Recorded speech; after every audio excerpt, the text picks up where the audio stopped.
Welcome to the Strand. I'm Fred Bass, the owner of the Strand, with my daughter Nancy. The Strand was started in 1927, just a few blocks from here on 4th Avenue, the famous Book Row of America, which has disappeared completely. I started working here when I was 13 years old, and I'm still here, so hope to be around for a while. I thank you all for being here. What is a wingnut? A wingnuts, sorry. Tonight, John Avlon is here to tell us. He is the Daily Beast senior political columnist, creator of CNN's hit segment, Wingnuts of the West, and author of Wingnuts, How the Lunatic Fringe is Hijacking America.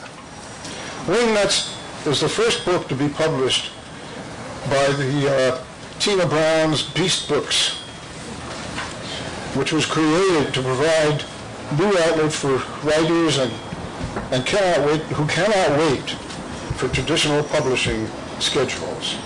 In Wingnut, John Avlon argues that there are paranoids, hysterics, and hyper-partisans to hijack our politics, but doesn't have to be this way.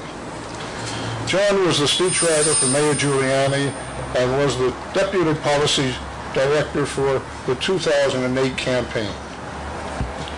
Joining us tonight is another John, John Roberts, not to be confused with the Supreme Court man. He is CNN's American Morning anchorman. He is the award-winning journalist and member of the, quote, best political team on television. I want to see if he's blushing on that one. Okay. He joined CNN 3 years ago after more than 14 years with CBS News, where he was chief White House correspondent, chief medical correspondent, and anchor of CBS News. Tonight's event is being filmed for C-SPAN's Book TV program. I'm a big fan of C-SPAN. So a big thank you for the work you do to inspire and educate us. Following the John and John discussion, the panel will take your questions. We'll open the mic for questions, so please stand and wait for the mic before you so everyone can hear you. John will then sign copies of the book for you and produce downstairs, which you can purchase downstairs on your way out of the store. Please join us for welcoming political experts John Roberts and John Avlon to the Strand. Thank you, Fred. Lined up. I read the book a couple of times in preparation for this, and even though I do, and we should point out it's a Wingnuts of the Week segment, although we have not launched the international edition yet, so it could be called Wingnuts of the West. You're right, there's room for growth right now, yeah. But even though I've known John for a long time, and we talk every week about the various and sundry Wingnuts in this country, the book is just a terrific read because it explains the emergence of the Wingnuts, gives a historical perspective for it, and tells you where we're going as a country when the lunatic fringe on both the left and the right begins to hijack the political process. And it's interesting, too, the impact that they make, and John will talk about this, even though they represent a small percentage of the population as well. They have a very, very big megaphone. And one thing I like to do, too, to kind of keep the discussion flowing between us and between you, is rather than talk for a block of time and then throw the floor open to questions, we'll talk for a little bit and then throw the floor open to a couple of questions and come back into our discussion as well. And that way it'll keep things moving. So if we can have the microphone ready and available for that, we'll give you a little bit of a heads up, and then we'll get as many people involved as we possibly can. John, buddy, welcome. Thank you, man.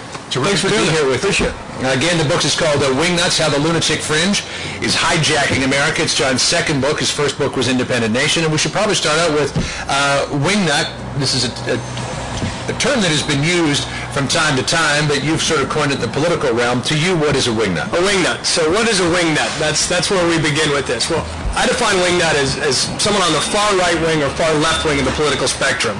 The professional partisans, the professional polarizers, the unhinged activists, the paranoid conspiracy theorists, the people who are always trying to divide rather than unite us. And one real sign of a wingnut is that wingnuts are always confusing partisanship with patriotism.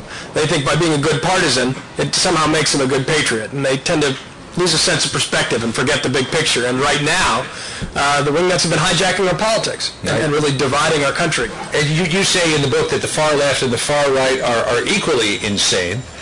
You're saying there's no one who has a particular grasp on this on either side of the political fence, and that at the same time, both sides are eating their own, people who disagree with them.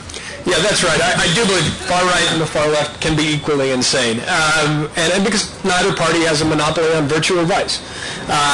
And both parties have increasingly been catering to their outer limits. I mean, one of the things that's happened is that the power in politics has moved from the center to the extremes, to the fringes. And that's created a really destructive dynamic. One of the things that happens when parties get more polarized is we start to see this ideological absolutism, this hunt for heretics, as I call it. And it's in the Republican Party, it's called rhino hunting. And a rhino is called a Republican in name only. And in the Democratic Party, you've got it's still an amateur sport, but it's growing in popularity. Dino hunting, Democrat in name only, and basically what this is a party purge. This is about ideological purity, and it is about driving anyone out of the party that doesn't agree with you 100% of the time. In the case of the Republican Party, it's an attempt to drive out folks who are not both fiscally conservative and socially conservative. But it creates a very destructive dynamic. It stamps out dissent. It reverses a lot of the things we hope to see in our politics. We supposedly identify and elevate courage. But what the wingnuts and the extremes believe is that if you are a good party man, if you vote with your party 100% of the time, that means you're courageous. Well, of course, that's not courage, that's cowardice, that's conformity. But everything gets upside down in the topsy-turvy world of the wingnuts. So we were talking about this just prior to us coming here, this idea of groupthink really is how you bring people into this tent. That's exactly right, and it's a big problem. It is group polarization is one of the primary fights of our time. You can analyze not just American politics, but current world politics as a struggle between freedom and fundamentalism in the broadest sense. And one of the things you see is that the way that extremist groups recruit is actually the same. It is the same dynamic, whether you're talking about a cult, a terrorist cell, or an extreme political wing. Because what they do is they try to bring like-minded people together. They try to pair people off from the rest of society and get them in a group of like-minded individuals.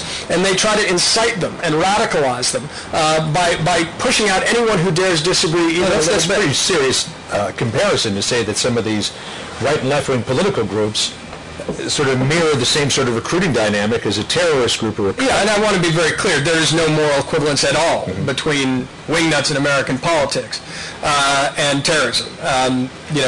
Many people in this city, we experience terrorism personally, and we take it personally.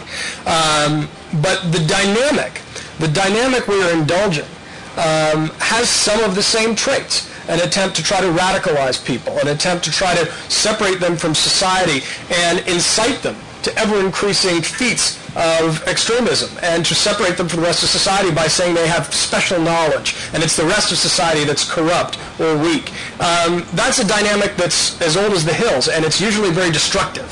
We know this story doesn't end well, and that's why it's worth confronting the extremes. That's the message of this book, is that we need to confront the extremes on both sides to stop this cycle before it results. Yeah, just on that particular point, buried deep in the book, you cited an old belief that leaders of the extremist groups like to dumb down the rhetoric to the point where everybody else there believes that they are as smart as the leader that they're following. It's an old sign of the demagogue, yes. Yeah. It's the secret of the demagogue. It's an old quote, but the secret of the demagogue is to make his audience believe that they are as clever as he, while simultaneously kind of lowering the bar.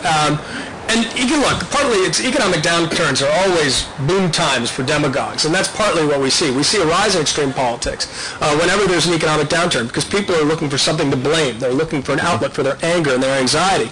And what the demagogue always does is he comes up and he says, I've got a great person to blame. It's the other. And whenever somebody comes preaching simple solutions to complex problems and blaming the other, watch out. Bad times ahead. Yeah, you say it's a perfect political storm primed for a return to pitchfork politics. It is, and we've seen these folks before, and that's important. In the 1930s, during the Great Depression, we had Father Charles Coughlin on the right.